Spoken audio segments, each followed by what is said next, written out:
السلام علیکم ورحمۃ اللہ وبرکاتہ۔ اعوذ باللہ من الشیطان الرجیم، بسم اللہ الرحمن الرحیم۔ اولئک علی ھدی من ربہم واولئک ھم المفلحون۔ یہی وہ لوگ ہیں جو اپنے رب کی طرف سے ہدایت پر ہیں، اور یہی وہ لوگ ہیں جو کامیاب و کامران ہیں۔ معزز سامعین اکرام، سورۃ البقرہ سورہ نمبر 2، اور اسی سورت سے ابھی آپ کے سامنے آیت نمبر 5 تلاوت کی گئی، اور اس کا ترجمہ بھی آپ کے سامنے پیش کیا گیا۔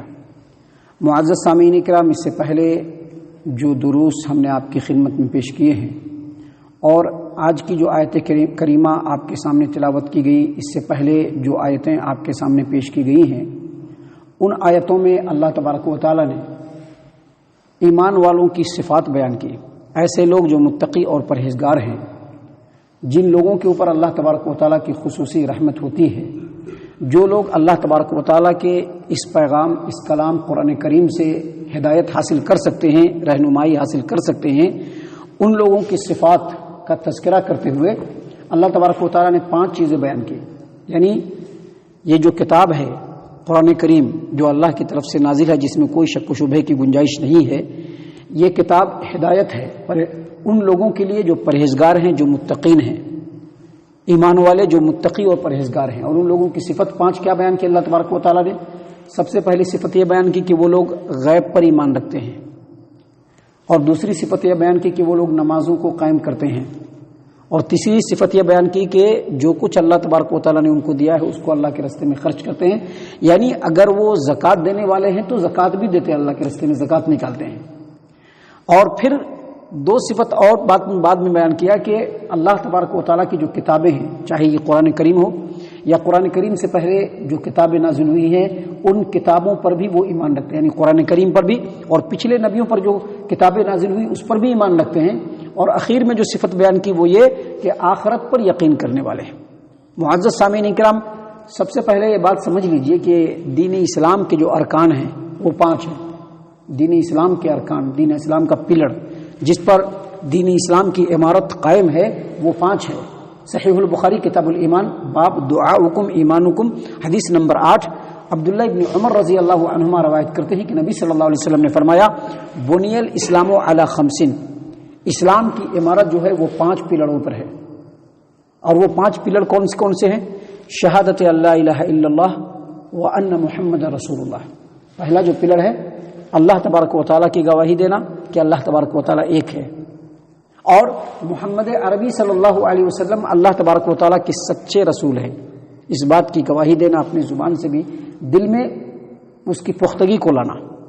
اور پھر اس کے بعد اللہ تبارک و تعالیٰ نے، اللہ کے رسول صلی اللہ علیہ وسلم نے جو دوسرا رکن اور دوسرا جو پلڑ بتلایا، وہ اقام الصلاۃ، نماز کو قائم کرنا، وہ ایتاء الزکاۃ، اور تیسرا جو پلڑ ہے وہ زکوٰۃ دینا، اور چوتھا پلڑ جو ہے حج کرنا اور روزہ رکھنا، جو حدیث میں ثابت ہے۔ ایک اور حدیث ہے جو آپ لوگ خوب اچھی طریقے سے جانتے ہیں، صحیح مسلم کتاب الایمان، باب بیان الاسلام والایمان والاحسان، اس میں جبرائیل امین علیہ الصلوۃ والسلام انسانی شکل میں نبی اکرم صلی اللہ علیہ وسلم کے پاس آتے ہیں، آپ کے گھٹنے سے اپنا گھٹنا ملا کر کے آپ کے زانوں پر اپنے ہاتھ کو رکھ کر کے بیٹھ جاتے ہیں اور پوچھتے ہیں، اخبرنی عن الاسلام، اے محمد عربی صلی اللہ علیہ وسلم، اسلام کے بارے میں مجھ کو بتلائیے۔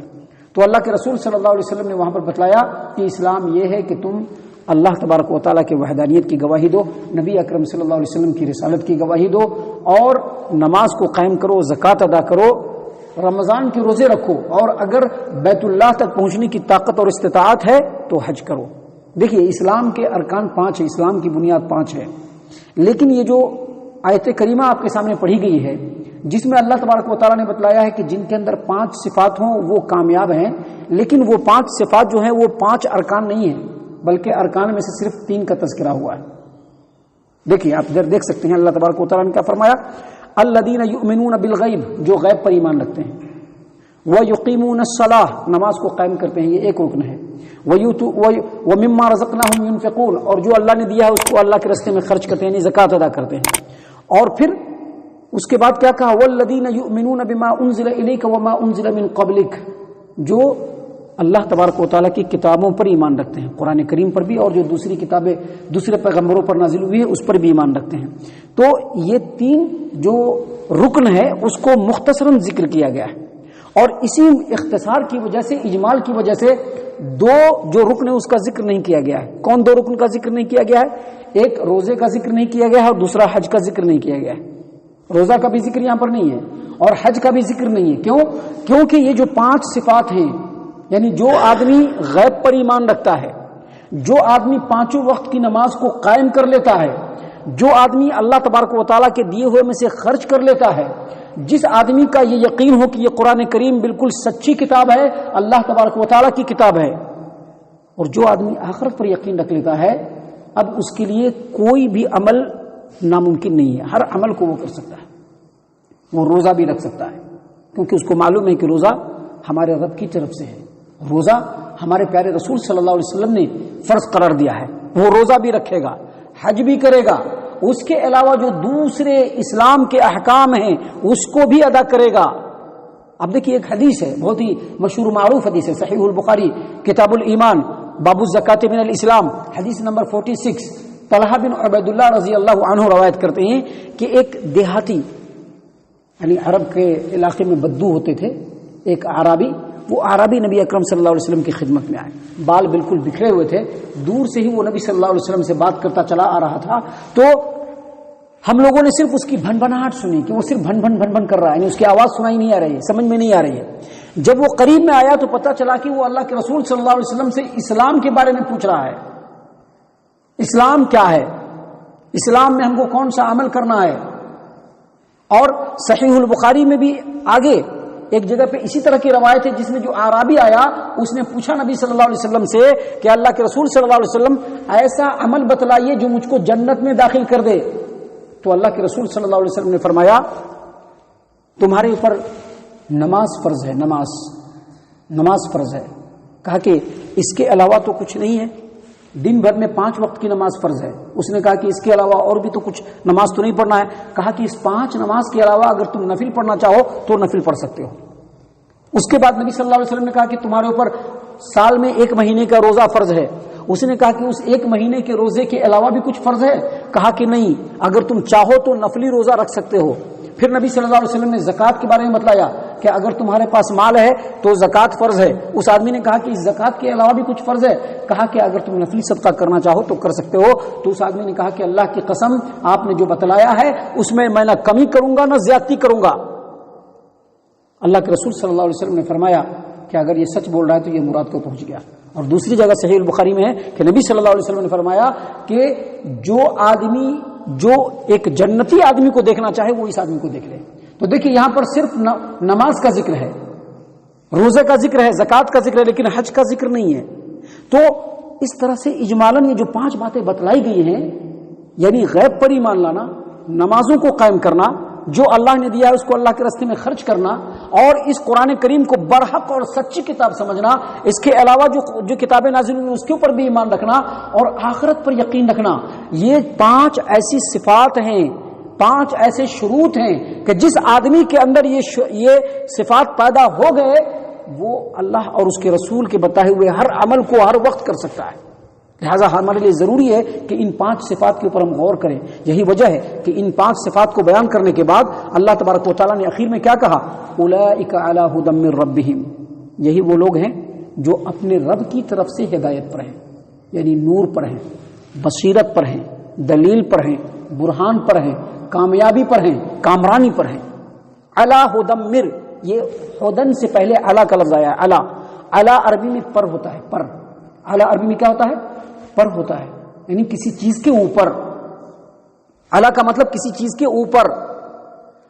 یہاں پر اللہ تبارک و تعالیٰ نے جو فرمایا کہ جن لوگوں کے اندر یہ 5 صفات ہوں گی وہ اپنے رب کی طرف سے ہدایت پر ہوں گے، اس کا مطلب یہ ہے کہ جن لوگوں کے اندر یہ 5 صفات ہوں گی آخرت میں تو کامیاب ہوں گے ہی، دنیا میں بھی وہ ذلیل و رسوا نہیں ہو سکتے ہیں۔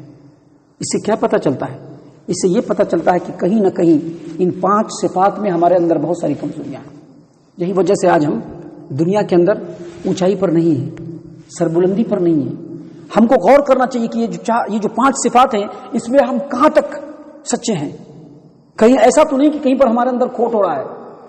ہمارے ایک شیخ ہیں جو تفسیر کے اندر انہوں نے جو مدینے سے جو ہے فراغت حاصل کی تفسیر کے اندر، شیخ بدیع الزماں المدنی حفظہ اللہ، انہوں نے اولئک علی ھدی من کی تفسیر بتاتے ہوئے کہا کہ سعودی عرب کے ہمارے بڑے بڑے استاذ یہ کہتے ہیں علی ھدی کا مطلب یہ ہے کہ جو آدمی غیب پر ایمان رکھے گا، نمازوں کو قائم کرے گا، جو کچھ اللہ نے دیا اس میں سے اللہ کے راستے میں خرچ کرے گا، قرآن کریم کو برحق کتاب مانے گا، اور آخرت پر جس کا پختہ یقین ہوگا، یقینی طور پر اگر یہ باتیں مسلمانوں کے اندر آ گئی تو مسلمان ہر حال میں بلند ہو جائیں گے، ہر حال میں بلند ہو جائیں گے. اگر نہیں ہوگی تو کبھی بھی بلند نہیں ہوں گے. اس کا مطلب ہے کہ ان 5 صفات میں کہیں نہ کہیں ہمارے اندر کھوٹ ہے، کمزوری ہے، جس کو ہمیں سمجھنا چاہیے. یہی وجہ ہے کہ اللہ تبارک و تعالیٰ نے کہا کہ جن لوگوں کے اندر یہ 5 صفات آ گئی یہی وہ لوگ ہیں جو اپنے رب کی طرف سے ہدایت پر ہیں. اور آگے اللہ تبارک و تعالیٰ نے کیا فرمایا؟ وَأُولَئِكَ هُمُ الْمُفْلِحُونَ، اور یہی لوگ دنیا میں بھی کامیاب ہیں اور آخرت میں بھی کامیاب ہیں. دنیا میں بھی ان کو نجات ہے جو یہ 5 صفات اپنے اندر رکھیں گے. جو مسلمانوں کو آج کے ڈیٹ میں مجموعی اعتبار سے ان 5 آیات کے اوپر خوب غور و فکر کرنا چاہیے کہ کہیں ایسا تو نہیں کہ یہ جو 5 صفات ہیں ہمارے اندر نہیں ہیں. اللہ تبارک و تعالیٰ نے کیا فرمایا؟ وَأُولَئِكَ هُمُ الْمُفْلِحُونَ، یہی وہ لوگ ہیں جو کامیاب ہیں، یعنی دنیا میں بھی کامیاب ہیں، آخرت میں بھی کامیاب ہیں. معزز سامعین کرام، ان تمام باتوں کی روشنی میں آج ہم تمام کو اپنا جائزہ لینا، اپنا جائزہ لینا بہت ضروری ہے کہ ان 5 صفات کو ہمارے اندر ہم نے کتنا گین کیا ہے اور کتنا ہمیں اور بھی حاصل کرنا چاہیے. اور اس کے لیے زیادہ سے زیادہ اللہ اور اس کے رسول کی اطاعت کی طرف ہم جھکیں گے، اپنے آپ کو اللہ اور اس کے رسول صلی اللہ علیہ وسلم کا تابع اور فرما بردار بنائیں گے تو یقینی طور پر یہ 5 صفات ہمارے اندر ضرور آ جائیں گے. اللہ تبارک و تعالیٰ سے دعا ہے کہ اللہ تعالیٰ ہم تمام کو ان تمام باتوں کے اوپر غور و فکر اور تدبر کرنے کی توفیق عنایت فرمائے. ہم تمام کو ہمارا رب صحیح معنوں میں مومن اور مسلمان بنائے. اللہ تبارک و تعالیٰ ہم تمام کو صحابہ کرام رضوان اللہ علیہم اجمعین کے اسوہ حسنہ کو اپنانے کی توفیق عنایت فرمائے.